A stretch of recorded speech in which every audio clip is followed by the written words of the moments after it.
Bueno, un placer darle la bienvenida en esta mañana, un honor tener a Juan Balbín, expresidente del INTA, también de ACREA. Juan, buen día, ¿cómo estás? Bienvenido. Buen día, Manuel, ¿cómo te va? Bueno, muy bien, gracias Juan por esperarnos y por la hora también, ¿eh? No, por Juan, favor. Ujú. ¿vos crees que tenemos margen en la Argentina, en esta vorágine en la que venimos, ¿no es cierto?, para desmarcarnos un poco de la coyuntura? Eh, Cada herencia que va a recibir una nueva administración termina siendo más aguda que la pasada, con indicadores económicos y sociales que no terminan encontrando un piso, en definitiva. ¿Vos creés que se puede llegar, independientemente de quién se termine imponiendo, ¿no?, en las elecciones en este 2023, vos creés que se puede planificar en este contexto una política agropecuaria de largo plazo y salir de la coyuntura de que el agro termine siendo siempre el bypass de la economía y de la sociedad?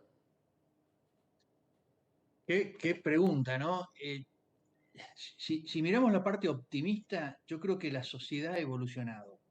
Si vos mirabas el 2015, cuando estábamos en un proceso parecido, había una demanda institucional, pero hoy hay una claridad en que no podemos seguir económicamente con un déficit o gastando más de lo que tenemos. Creo que eso se instaló y me parece que es muy positivo. Yo creo que muchas veces echamos la culpa a la política y no estamos viendo que es la sociedad la que elige a los políticos y es la sociedad la que decide qué político queda.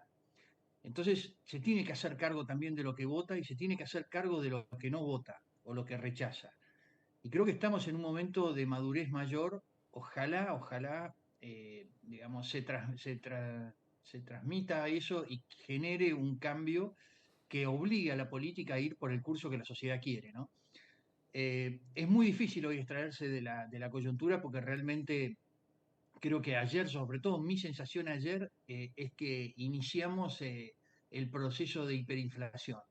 No tanto por los parámetros puntuales, sino por cómo la sociedad lo está percibiendo. Yo veo hoy ya que el comercio prácticamente no te quiere vender y si te vende es porque tiene que pagar cuentas, tiene que pagar sueldos, pero está en una situación ya digamos, eh, en un momento en que desprenderse de una mercadería no es tanto cuánto margen le está poniendo, sino si se le va a poder reponer o no.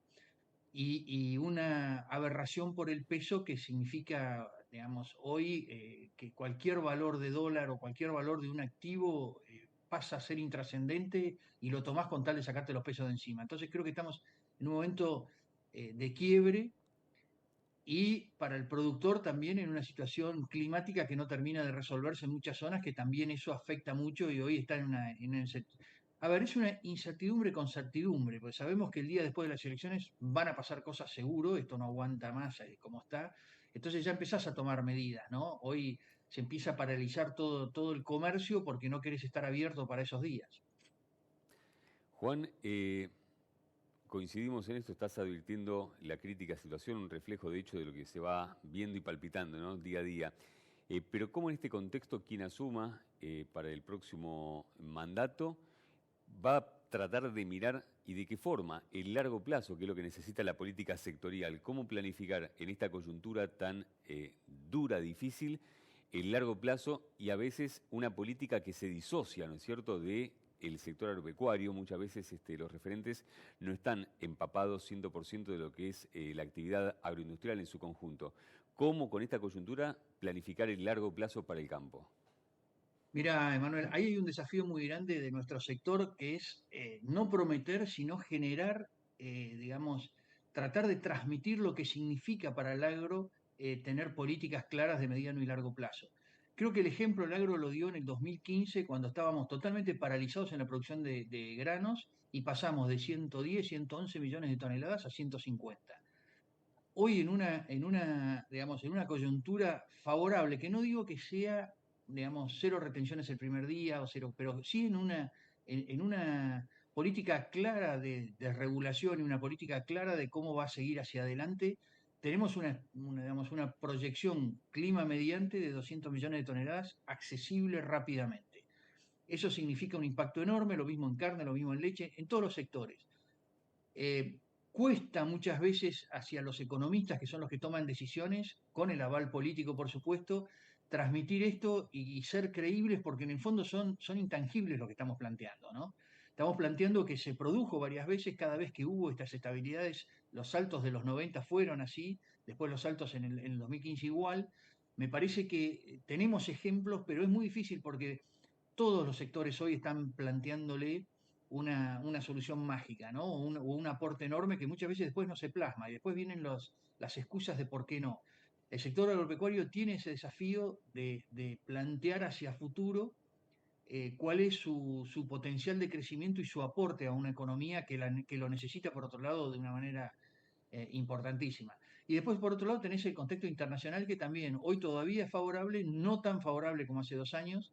Me cansé de escuchar el problema de la guerra. Para nosotros como país, con toda la desgracia que significó la guerra de Ucrania, significó una ventaja y no una desventaja. Y hoy esa ventaja está, digamos, en un porcentaje menor, ¿no? Y los valores de los commodities no son los que eran hace 2 años, pero todavía son atractivos y todavía pueden generar digamos, ese motor de la economía que puede ser el agro, que hoy está en una situación latente, digamos, en un modo supervivencia, por decirlo de alguna manera. Claro. No tiene una expectativa clara hacia futuro, al contrario, una incertidumbre muy grande y saliendo de una situación climática que la verdad que no termina de salirse, salvo zonas puntuales que gracias a Dios han salido, sudeste de la provincia de Buenos Aires, y yo te diría ruta 8 en zona núcleo, el resto está todavía penando una primavera que ya se está yendo y no se plasma. Pero bueno, pero siempre la expectativa está y siempre la apuesta está. Hoy se está sembrando maíz invirtiendo $500 por hectárea en una condición climática bastante, digamos, no óptima y sin embargo se está apostando. Juan, Ahora, sí, ese es el desafío, creo, para adelante, ¿no? claro. Gran desafío, doble, triple.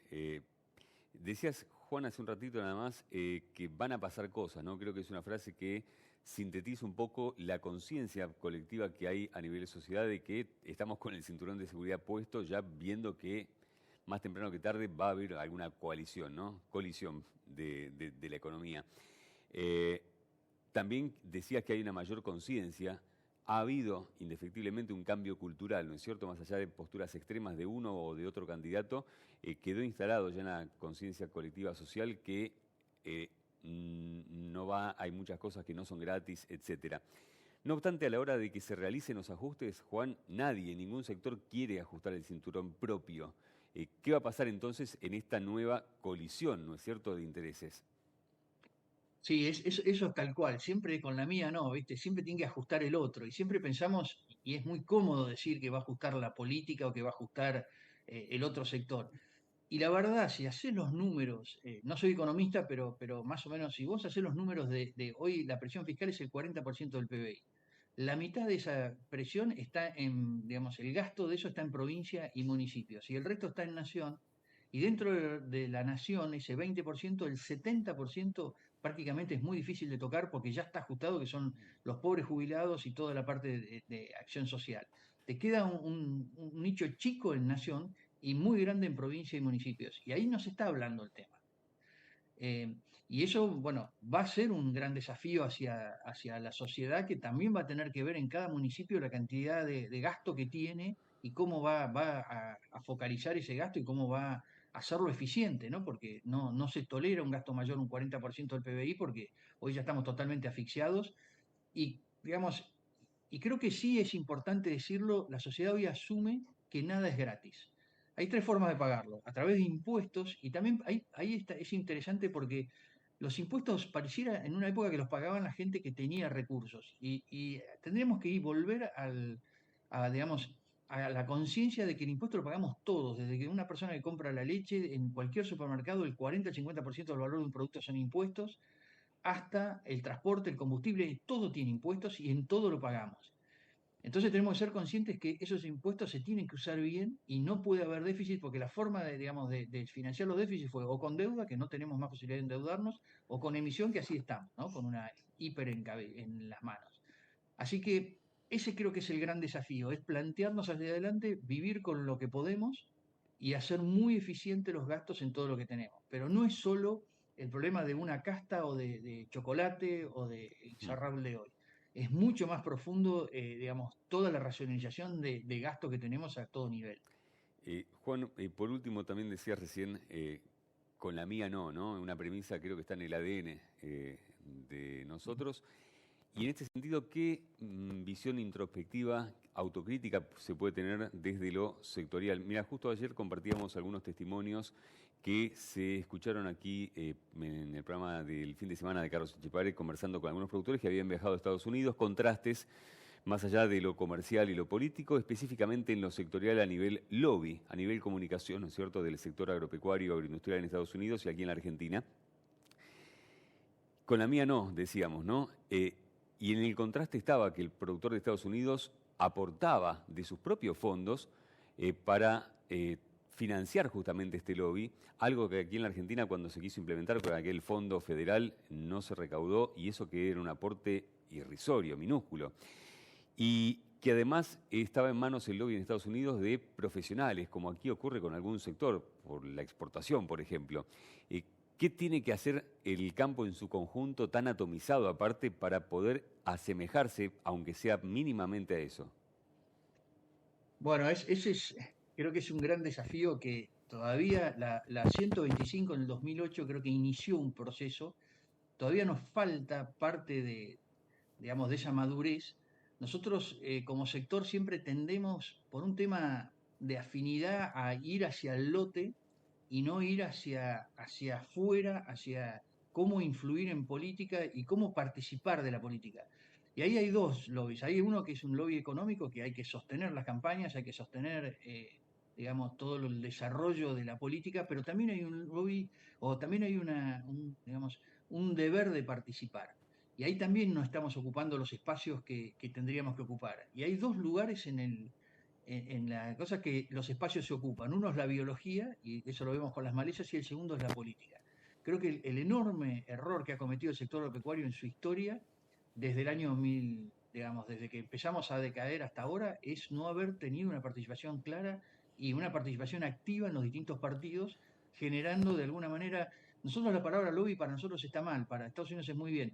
Estados Unidos es mucho más complejo, yo lo conozco bastante el tema, y ese lobby está retroalimentado por un enorme subsidio por parte del Estado, entonces es bastante complejo definir hasta qué punto esa participación, pero sí, claramente es profesional, tiene un presupuesto enorme que hoy está objetado en Estados Unidos por distintos partidos y por la sociedad en su conjunto, pero ha sostenido un agro digamos, con una competitividad enorme. Yo también, gracias a Dios, estuve ahora en el Fan Progress Show el mes pasado, y vos los ves cómo siguen creciendo y cómo siguen invirtiendo y cómo se van reconvirtiendo también, ¿no?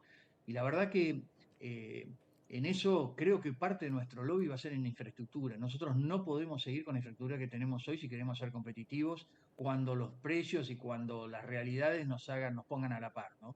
Ese es el otro desafío que tenemos, y tenemos que entender que no es solo poner, sino también participar. Y pues, lo que decía recién, ¿no? Que esté al frente, esto lo decía también un productor, alguien que sea especialista, un profesional de lobby, justamente como buena palabra, y no un productor que bajó del tractor y se puso al frente de la parte política de los contactos. Juan, gracias por tu tiempo, es un placer. No, por favor, un placer, te mando un enorme saludo. Abrazo grande.